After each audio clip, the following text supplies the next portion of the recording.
Hi everyone. Today I'm going to show you a demo of my visualization mini project 2. In this project, we were given 3 tasks. The first task was to do sampling of the data. So we had to do 2 types of sampling. One is random sampling and another is k-min sampling. So both of these can be found in the backend. So there is nothing to show here. So they can be seen from the code. Coming to task 2. In task 2, we were needed to do dimension reduction. So there were to show the dimension reduction, we had to plot the scree plot. So this is my scree plot. So all the PCs are given in the x-axis, and the percentage, that is the percentage of variance that each PC contributes, is given in the y-axis. So also we were needed to show the intrinsic dimensionality. So to show that, I am summing the variance, and when the sum becomes 75%, I am checking how many PCs have contributed to that. So in my case, it is coming to be 6. So similarly, this is the scree plot for stratified sampled. So in stratified sample data, I have used k-mins to choose 25% of my data. So from the clusters, from each cluster, I have chosen 25% of the data. Then comes random sampling scree plot. So this is the scree plot for randomly sampled data. In random sample data, I have also chosen 25% of the data, but this time there is no cluster, it's just random. So you can see the changes in the graph. If I click like this and this, you can see the variance changes. For random also it changes, so you can see that here. Then comes to task 3. In task 3, we were needed to plot the top 2 PCA. So this is PC1 and PC2, and this is a scatter plot between them. And I had some 7,000 data points, and these data points are plotted like this.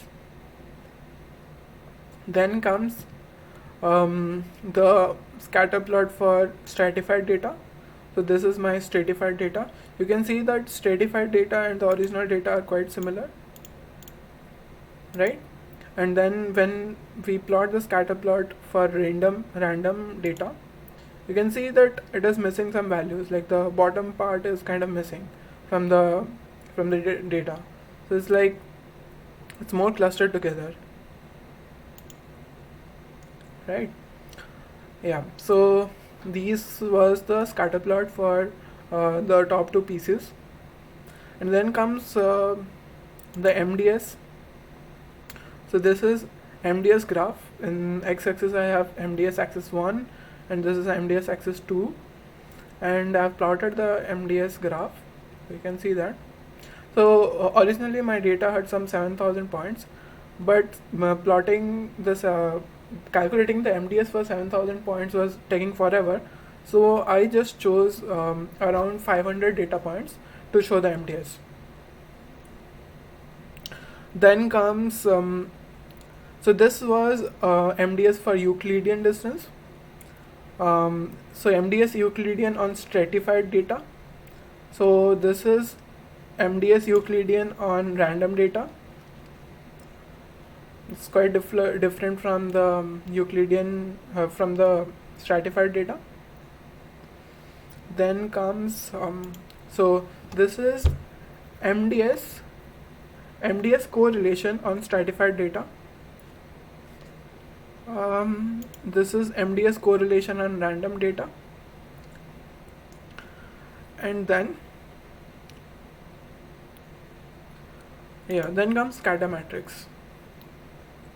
So this is the scatter plot matrix of my top 3 attributes. So developer, critic score, and user score. So you can see a clear trend between critic score and user score. So this is because usually both critic and user give high rating to good games. So if there is a good game, critic will also give a high score and user will give a high score. So you can see that it increases like this. But there is not so much a relation between developer and critic score. So the scatter plot between developer and critic score is much more randomized than this. Yeah. So this was scatter plot matrix for the original data, and for stratified data, this is how it looks. So this is just 25% of my data, and there is scatter plot matrix for randomized data. So yeah, so I have, this is like randomly sampled data. So 25% of the randomly sampled data, I plotted those, plotted the scatter plot matrix for that. Yeah, that concludes everything. Thank you.